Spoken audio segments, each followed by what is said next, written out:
much. Hello, everybody. How are you doing? All right, so built in-house, designed to scale. How do you create a world-class in-house design team that also leans into creativity? Well, it might feel obvious. First and foremost, hire top talent. Off the back of that, hold a high bar. And you would imagine my work here is done. You can walk away. Unfortunately, we all know the reality is it's not that easy. The reality really is, when you get amazing talent in, creatives are very right brain, they're not very left brain. So you need to make sure that you set them up for success. And success really means failure largely comes from lack of process. And I've seen this happen again and again and again. If you don't have roles and responsibilities in those gray areas, they're death for creative teams and designers as well.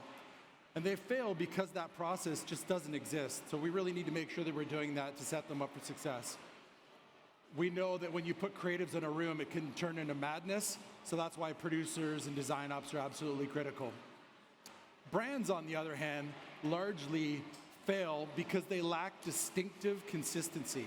Consistency is one of the most important things, and of course, you want to be distinctive. You want to separate yourself from your competition.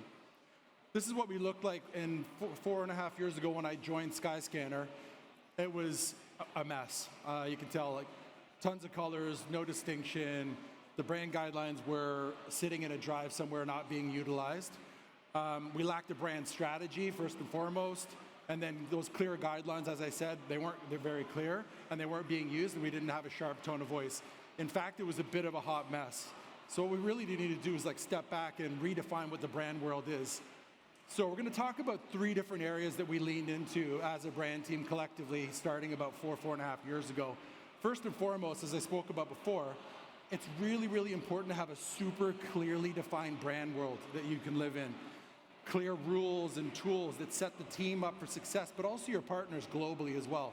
We're a global brand, we're in every country, so you have to scale that consistency. Then scaling motion. When I arrived at the brand, it was a very static brand, and we're a travel brand, so we should move. Plus motion, I think it's absolutely beautiful. So from a crafts point of view, I really like it. And scaling motion is more important than you would think, because it's something that kind of feels like the brand everywhere you go. And then we're going to walk through how, when you bring it all together, it sets your team up for success so they can move quickly and create really great work that's impactful for the brand and the business. So topic number 1, a clearly defined brand world. Our vision as a company is to become the world's #1 travel ally. We take that very seriously. It's a value-driven business. We want to make sure that we show up with the right morals and we do the right things even when nobody's looking, which is really important to us.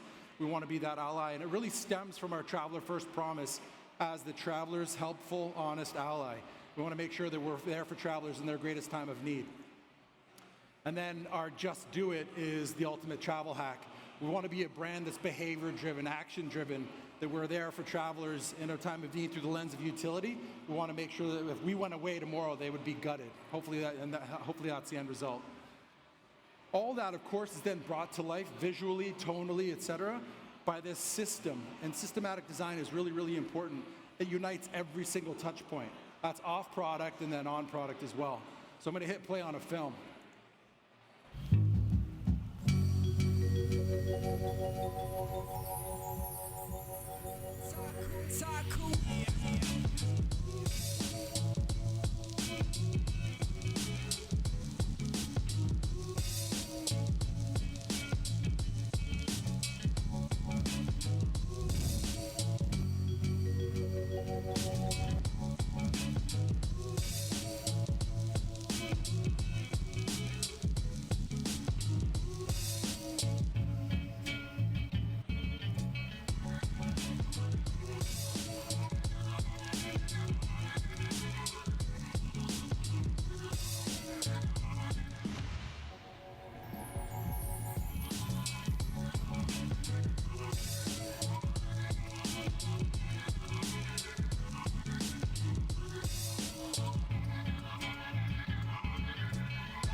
Masurier users.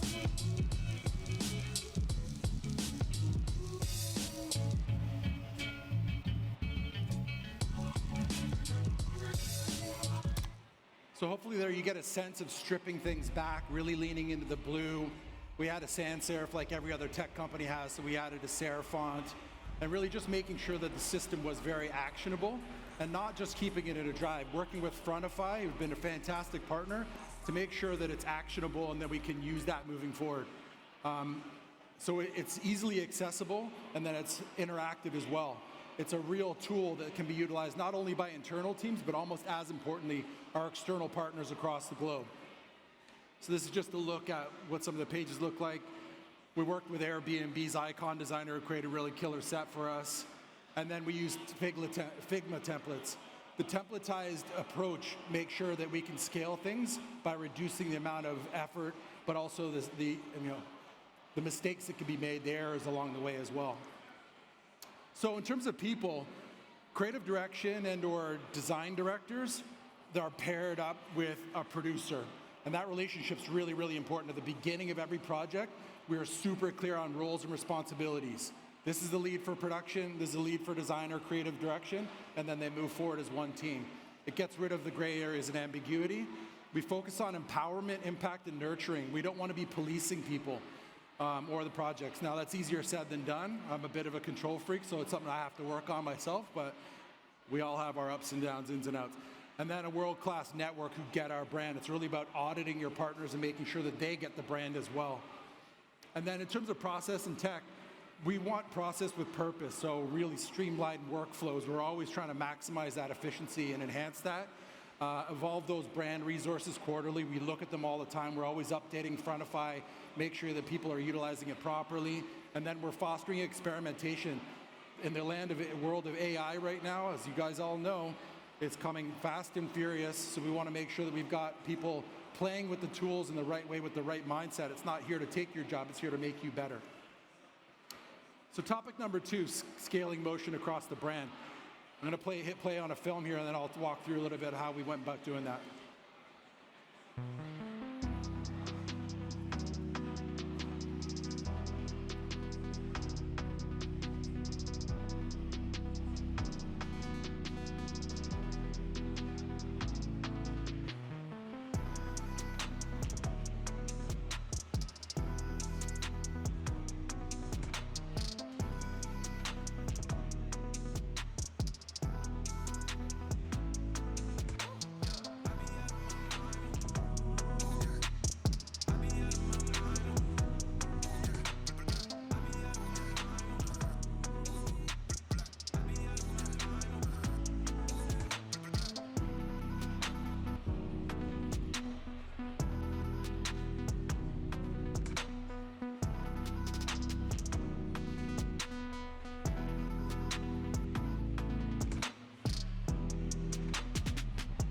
So you can see the brand world come to life. And one of the most important things there within that system is the easing equation. I'm going to talk about that in a bit. But you see the fundamentals around the foundations that we put in place. And it really allows us to deliver that motion system at scale that can then be replicated by anyone and everyone across the globe, in-house and out-of-house as well. So consistency, I've been saying that, distinctive consistency. It's one of the things we talk about a lot. You want that brand recognition. Brand recognition comes from many different things, right? It's like how you look, how you feel, but how you move is really, really important. And I think a lot of people kind of don't take that into consideration to the level and depth that we do now. That builds trust and credibility. It's micro interactions inside the product. It's how things move. We're human beings, we're very emotional. We're also rational, but there's emotion built into that. And that helps with that emotional connection. And in terms of efficiency, we think about these things in terms of systematic design, once again, not just templates, but can you repurpose these things again and again and again and create work at scale? It allows us to go from writing headlines when you're trying to get 750 out-of-home or digital out-of-home boards done. We can turn these around in a matter of days with a very small team because we've built a system behind it that you can replicate. So efficiency and scalability is key, as well as adaptability. We've also worked with our localization teams to create work so we can create work in multiple different markets. You can see multiple different languages. So those foundations are absolutely critical. And when I talk about foundations, easing is one of the most beautiful things. I love it. It's like, you can see it represented here. It's like slow. So we created our own custom easing equation, and that custom easing equation is everything that moves feels like that again and again and again across every single touch point that we've created. So you can see it there, like what the easing curve is, how that works across timings and motion grids as well. So once again, this allows us to automate that motion and deliver at scale. The production impact is significant. So you look at traditional motion design, a motion system cycle 1 that we created, cycle 2, and we're getting into cycle 3 right now, which makes it even faster. So my CMO, especially my CFO, they love that. So motion foundations create that simple, actionable system. The automated framework streamlines things, and the guidelines are super actionable, and everything lives inside Frontify. It allows us to then execute that work at scale in one place that we can keep up to date. It's a really robust tool. So as I said, everything's on Frontify. We experiment with AI, and then these templates allow us to scale as well. So let's bring all this together then, and let's look at a large project, which is a 360 campaign that ran in Canada. I'll hit play on one of the films. Is this card? Ooh, what sorcery is this? I was never very good at traditional magic, What's that? but I found my niche as the world's first travel magician. The best flights to amazing places. I see the strings. That's not real. Is this your deal? What inspires my travel magic? Skyscanner. It's the easiest way to see the best deals all in one place. Anyone can cut people in half, but travel magic can cut prices in half. Believe your eyes! So we want to have fun, right? We want to be like, most travel brands lean into like beaches, and it's like, oh, it's so boring.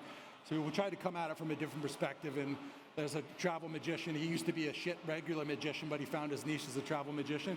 So we had a lot of fun with that as a team, allowing people to become a travel magician, speaking to behold millions of cheap flights with one simple search, find magically low prices on flights, hotels, and cars. Gareth is one of the founders of Skyscanner, so of course he was the main magician. We allowed people to become travel magicians themselves. We actually worked with some travel magicians on TikTok, etc. So you build that idea out as a team. This just shows that you can have a lot of fun, but small teams can have real big impact. So if you look at all the work we did, like 750 out of home, lower funnel, mid funnel, social, 28 unique edits for TV, life cycle, like the list is long. Lots of content captured, but if you look at the team behind the work, it's only 11 in-house team members, 6 freelancers, and then we had some external partners. That's pretty significant for the amount of work that we were able to do in a relatively small amount of time. It's because they know the brand, they know how to operate. And then if you look at, this is one of my favorite slides. All the KPIs were beat. Video watch-through rates, year-over-year brand lift and search. And it's not only helped with awareness consideration lift, it's also lifted sessions and revenue, which is the best part. It shows that brand building and the team can work at scale to move the needle on business metrics, which is the most important part. So now we can move fast and break things, which will get us to the last piece of work that we did.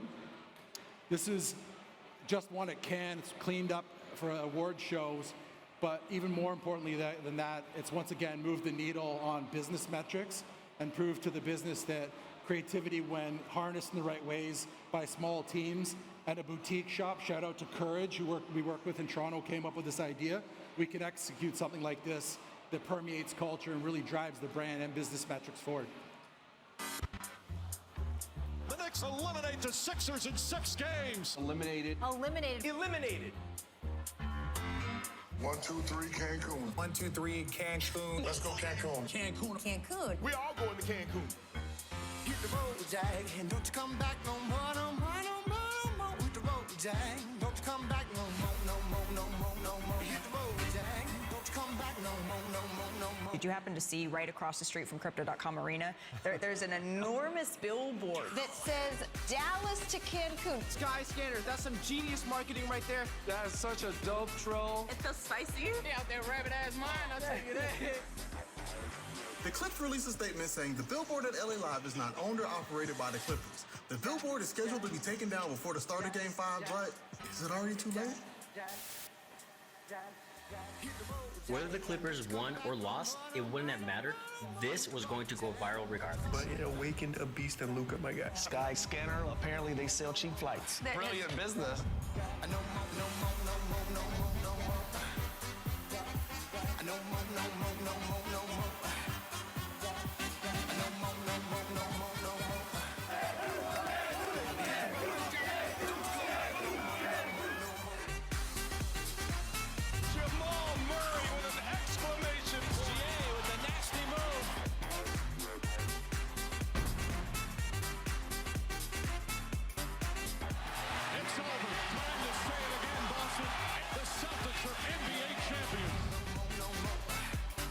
These people, they're crazy.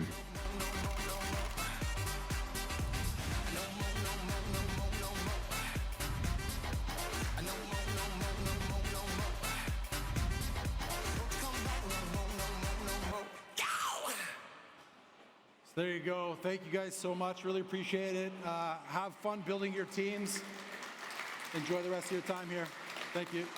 Thank you so much, Andre. That was brilliant.